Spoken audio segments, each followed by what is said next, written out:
a week full of earnings, full of data, especially housing data, which is why I'm with my homie, Stephen Guilfoyle. Hi, homie.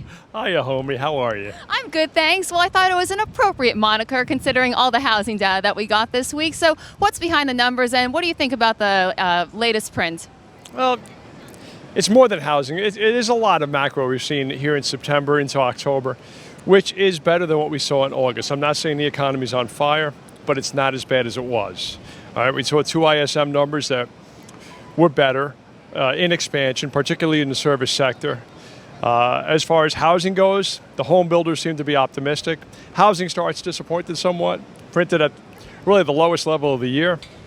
But existing home sales were good today, and first-time home buyers were a huge part of that, which home formation is actually one of the things that almost every politician talks about these days. So there are some things that are better. The retail sales last Friday really climbed out of a hole because they were pretty lousy all summer. What it does, it puts the trajectory of monetary policy right where we thought it was. The Fed is likely to raise the Fed funds rate by 1/4 point come December, not November, but come December, and that has not been derailed in any way. Well, of course, we're also looking out for jobs as well, which was a topic brought up in the debate last night. So where do you see either candidate in regards to jobs? Jobs are a toughie. We've seen a net contraction in the last month in full-time employment. There's a lot of part-timers out there. There's a lot of multiple job holders. Unemployment is low, but it's an artificial number because so many people are outside of the labor force. The real number is probably between 9 and 10%, probably closer to 10%. I don't know how each candidate would go about creating jobs. I mean, fiscal stimulus is in both of their plans, so I guess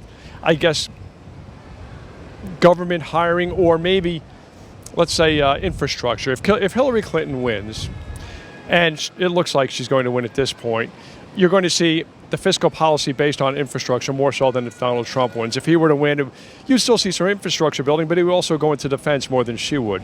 So this is probably a time where you can get into the construction materials, building materials, the Caterpillars of the world, maybe the rentals, the equipment rental type companies. I don't want to name any more companies because I probably shouldn't do that.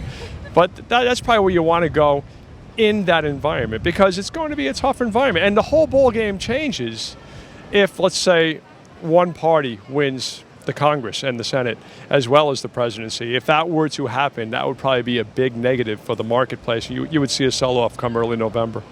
Well, I can't let you go without asking about earnings. So what are some good, solid earnings we're seeing, and who's putting lipstick on the pig? Well, earnings are better than people expected so far. It's really early. We can't check our scorebooks just yet. But earnings are better on the revenue side, which is really where you really want to see it, and on the year-over-year revenues as well. So we are seeing some momentum there.